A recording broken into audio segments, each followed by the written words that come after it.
Oh my god, I can't even believe this happened. It's LeahMouseVlog, LeahMouseVlog, it's LeahMouse's vlog.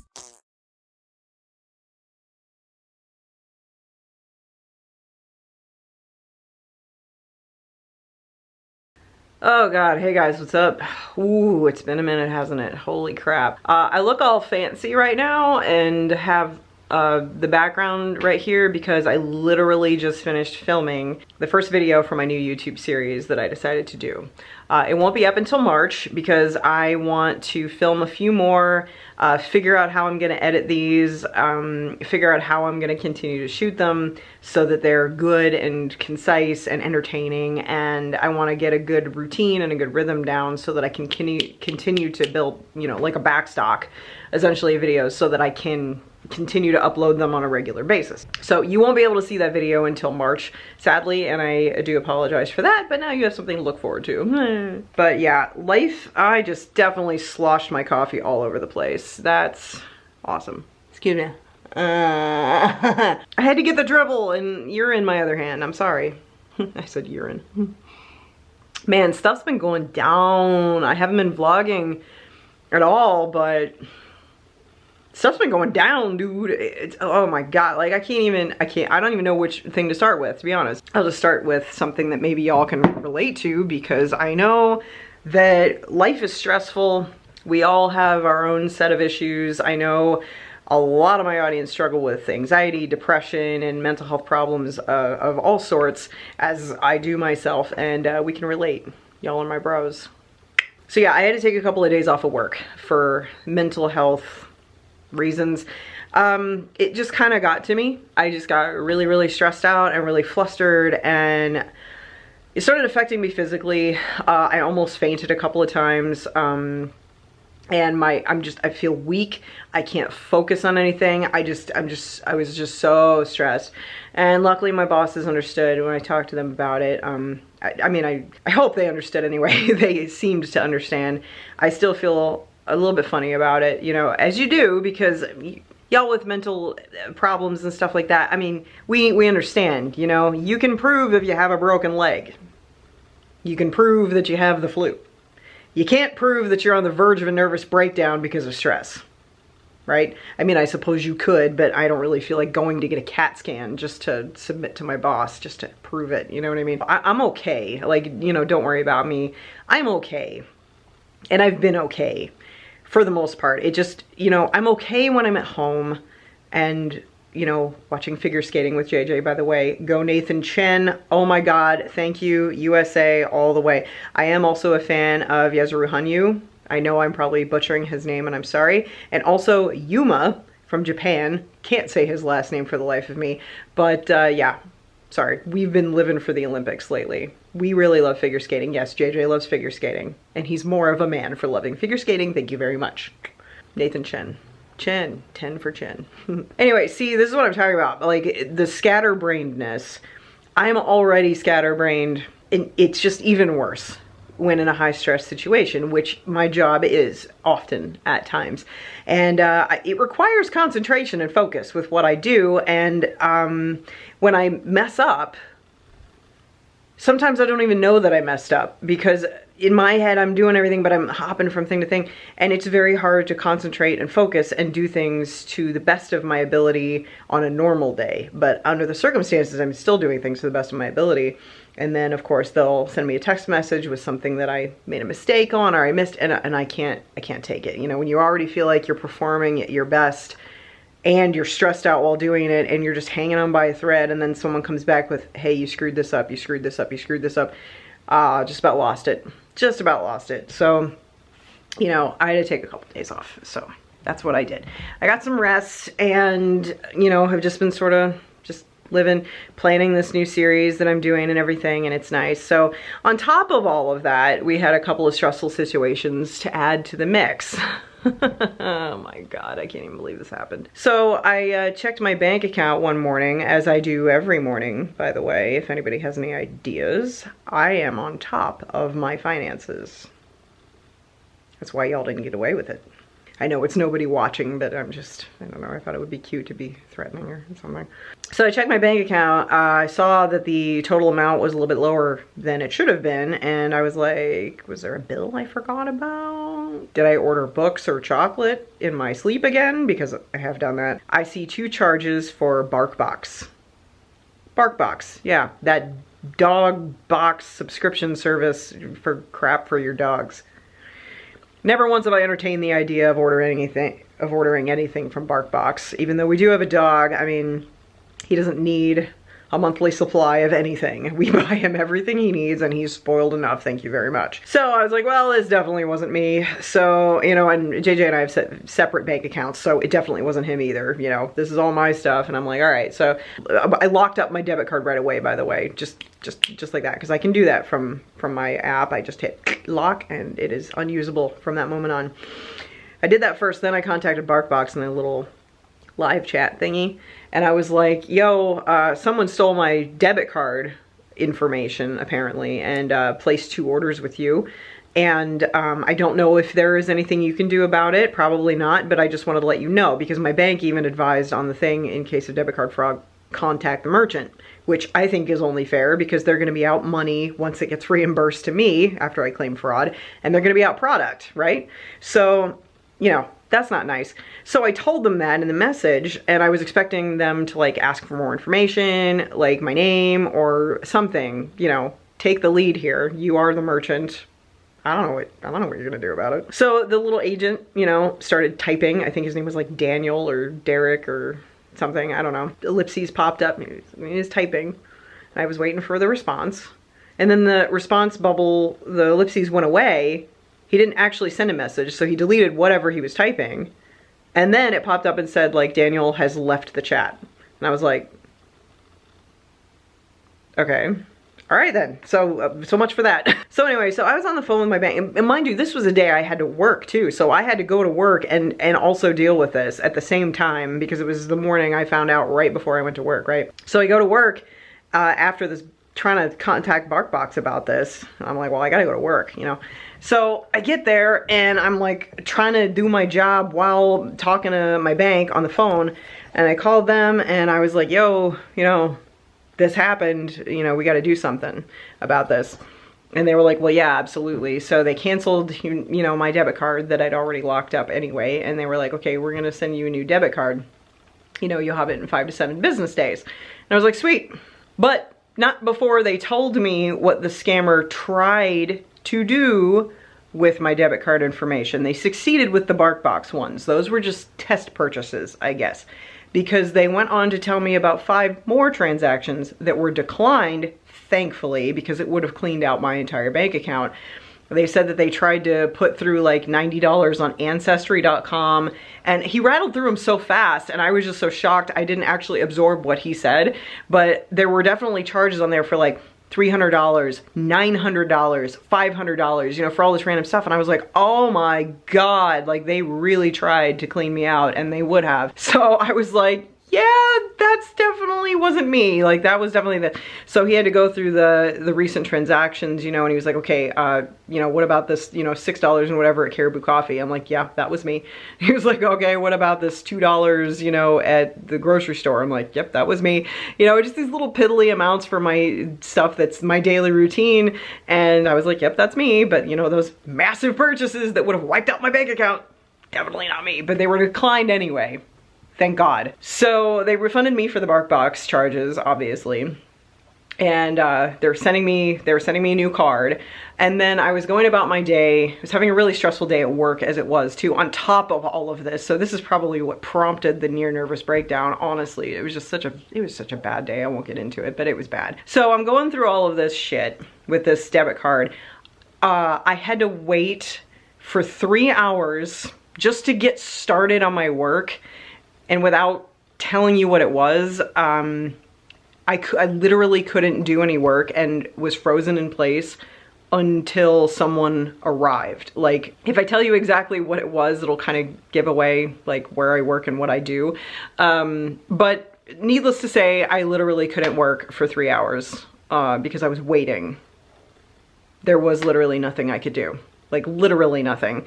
And I wasn't about to go home. Like the person I was waiting for was like, yeah, I was just gonna tell you I was running late, just go home, go back home for a little while. And I'm like, I don't wanna go home. Because if I go home, I don't wanna leave again, and you know, home isn't close to here, and the dog will get all riled up. I don't wanna deal with that, right? So I was stressed out and I was starting to get hungry. I don't carry cash, and my bank is nowhere near where I live. So I couldn't have gone to the bank and withdrawn any money. I just lost access to my debit card. I have no cash. I have no money. I have no way to buy myself lunch. And I'm freaking getting hungry, and I still have a full day of work ahead of me to get through, right?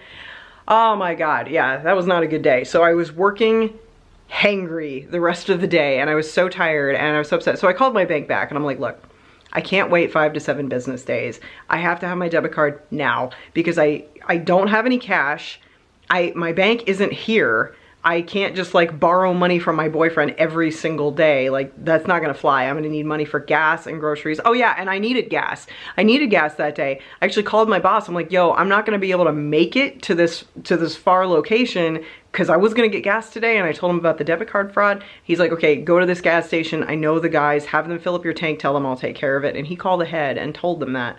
So thank God for that. I have an awesome boss. So I got gas and it was fine.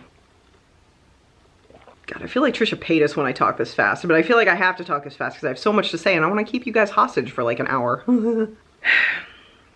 Okay, anyway, so I'm talking to my bank. I'm like, is there any way to expedite this debit card? And they were like, oh, yeah, okay, we understand. Yeah, we can get it to you in 1 to 2 business days, but it's a $5 fee. I'm like, for $5? Absolutely, please, do it. Do it. Now that was on a Monday. On Tuesday, I don't work Tuesdays. That's Candle Day, right? And on that note, my shipping boxes got lost in the mail somehow. And I always order ahead of time to make sure I'm stocked, but this time they're taking forever to show up. So candle orders are just kind of sitting here waiting to be shipped, and it's kind of ticking me off because it's one of those things where it's not my fault. I ordered it in due time, but for some reason they're taking like 2 weeks to deliver this crap to me, and it's really bumming me out. So anyway, so there's that I gotta deal with too. But anyways, so Tuesdays I don't work, so I didn't have to go anywhere. I didn't have to use money. I, you know, just ate at home, had my coffee at home and all that. And luckily my debit card showed up on Tuesday. So I was good. I was good for the week. It worked out perfectly fine. Okay, so that's awesome. Today is Saturday. I just went and looked for my shipping boxes that I'm waiting for. There is a package outside from BarkBox.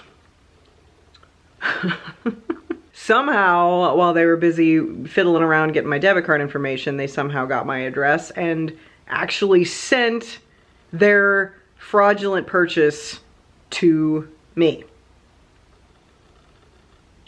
So now we have a box of BarkBox crap, and luckily we have a dog.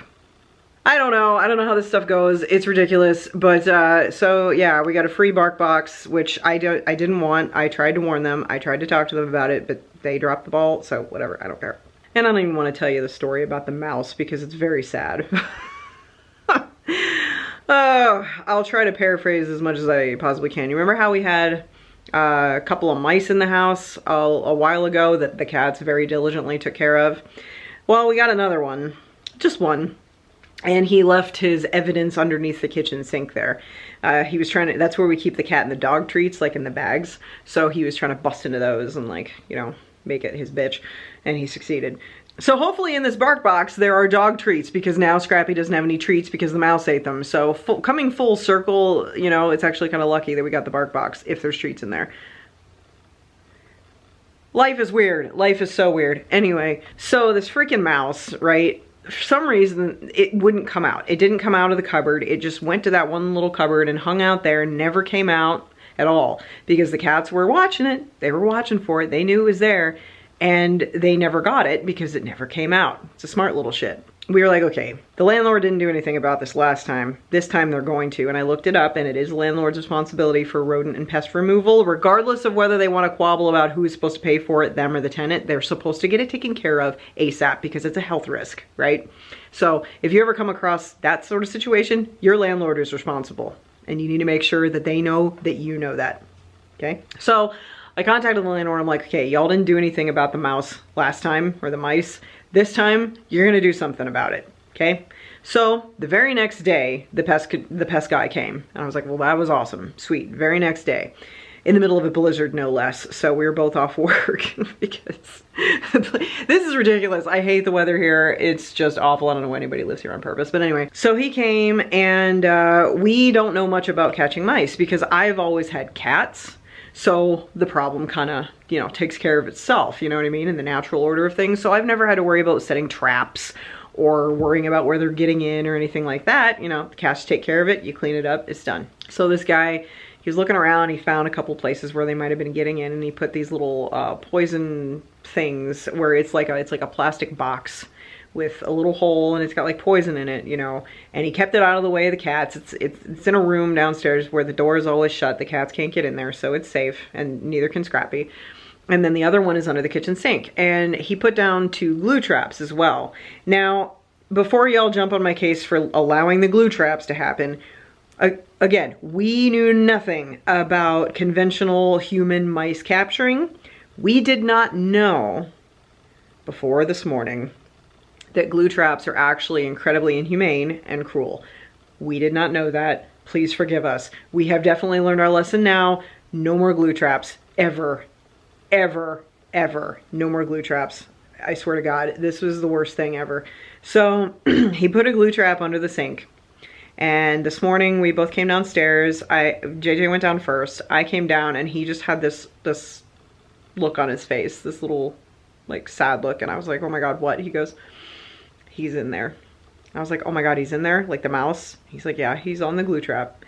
And he's alive. And I was like, oh no, oh no. We were both so upset. Like, you know, most people, I don't know, like they catch a mouse, like, yes, we caught him. And both of us were upset. We were like, oh no, no, you know, because we have bleeding hearts, man. I don't know, we felt so bad. And I was like, well, what do we do? Like, what are we supposed to do? Because the pest guy was like, oh, just, if he gets caught in the trap, just throw it in the trash, and blah, blah, blah. And I'm like, I'm not throwing a mouse, especially a live one, into the trash.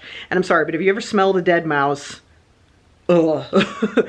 You do not want that thing stinking up your house, especially in your trash can. So I was like, what do we do? Like, I don't want to just chuck him out in the negative 16 degrees snow blizzard situation on this glue trap for him to suffer. Like, what do we do, you know? So then that's when I looked it up, if there's a way to free a mouse from a glue trap if it's still alive. And that's when I found out that they are apparently incredibly cruel because of what the mouse experiences when he's stuck on the glue trap. Like their high metabolisms, their heart races.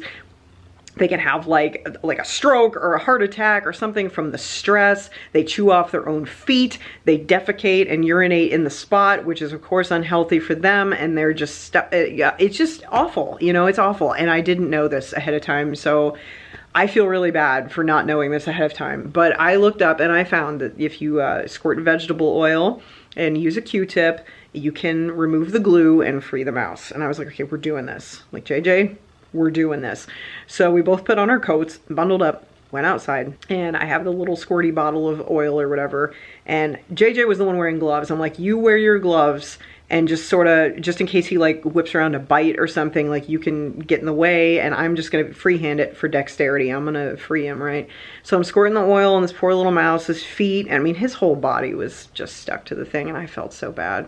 So I'm pouring the oil on, and it took forever. I'm like working with this Q-tip. I'm like almost succumbing to frostbite at this point, because I mean, it is cold, and it was like 4:30 in the morning, so you know, no sun shining. So my hands started to freeze. I'm like, dude, my hands are getting like frozen. I can't do this. So JJ quickly gave me his gloves. And I was trying to, I had the guy almost free. I had him almost free. I just had to like wiggle it under his chin a little bit. I got him free, but the poor little thing was in such a state, you know, his leg was like twisted behind him, and he was clearly he was very stressed out and miserable and probably in pain, and he's probably really cold at this point. So I scooped him up in the gloves, and I had him in my hand, and he just kind of curled up, you know, and oh my God, I felt so bad. I felt so bad. I didn't know where to put him. I didn't want to just like chuck him into a snowbank and say best of luck, you know. I felt really bad. But I knew he wasn't in a condition to do any damage if he got into anybody else's house. I just wanted him to have a few more moments of peace before he departed the world, because I could tell he was on his way out, you know what I mean? So I just cupped him in the gloves, And I was just kind of looking at him and just watching him lay there, and I was just kind of stroking him with my thumb a little bit, and I was talking to him. I was just like, I'm so sorry, buddy. I'm so sorry, you know, and I apologized to this mouse probably like 20 times, and I was just trying to be soothing. I mean, it's a mouse. I don't know, you know, how they operate, which is, you know, mouse, I don't know. But I still felt bad. I felt so bad. JJ felt bad too. We both felt just awful about the thing. So finally I found a little spot nearby where there was a neighbor's garage where the, you know, the bottom of it, there was a little gap where he could wriggle under if he really wanted to. I just wanted him to die somewhere peacefully and maybe a little bit warmer. And I put him down, and he was trying to move. He was trying, he couldn't really, and he just kind of laid there, and oh man. I came back in just sobbing my eyes out. I was in quite a state. I was very upset. I was definitely bawling my eyes out and just sobbing. And JJ came over and gave me a hug, and he's like, it's okay, we tried, you know, we tried. He's like, no more glue traps. I was like, no more glue traps. That was awful. That was an awful way to start the day. But you know, I couldn't in good conscience at least try to free him and give him a little bit of peace at the end. You know what I mean? We did what we could, and yeah, now we know about the glue traps. Wow. So yeah, the pest guy left a few glue traps behind in case we caught them so that we could put more down. We threw them in the trash. No more glue traps. If we actually have to use traps from now on, we're gonna get the humane ones with the little door that swings shut so that we can just, you know, take them and release them somewhere and they can thrive somewhere else. Oh God. So yeah, sorry to bring you all down with that, but yeah, but we learned a lesson. Glue traps are bad. They're inhumane, they're cruel. And we feel just awful. We feel incredibly guilty and incredibly awful for having put a living creature through that situation, completely ignorant of what it was going through and its suffering. And now we know. We tried. We tried. Okay, I'm so sorry. That went on for a very long time, but you know, well, that's what happens when I don't vlog for a while. Stuff happens, and then I gotta mass tell y'all about it. I'm sure other stuff has happened here and there, little things, but those are the highlights. Those are the highlights. We're looking forward to watching more figure skating tonight. We've been watching the replays on Peacock because we don't actually have cable television, so we can't watch them live like my mom does, and she continually spoils it for me. Mom, I love you, but stop it. Every time I talk to her on the phone, she's like, oh, did you see so-and-so get the gold medal yet? I'm like, we haven't gotten there yet. Like, we're watching replays from like 3 days ago. Hold on. I mean, bless her heart. I love being able to talk to her about the Olympics because we both love Nathan Chen. We both love Nathan Chen. And Yuzuru Hanyu. I am awful at the names, excuse me. But, you know, so it's nice to geek out with my mom about the figure skating and stuff. And I honestly don't mind the spoilers too much because, I mean, like, we'll see it eventually, right? It's not a big deal. But at the same time, I do want to be surprised, you know, and root them on and be like, yeah, you know. Just...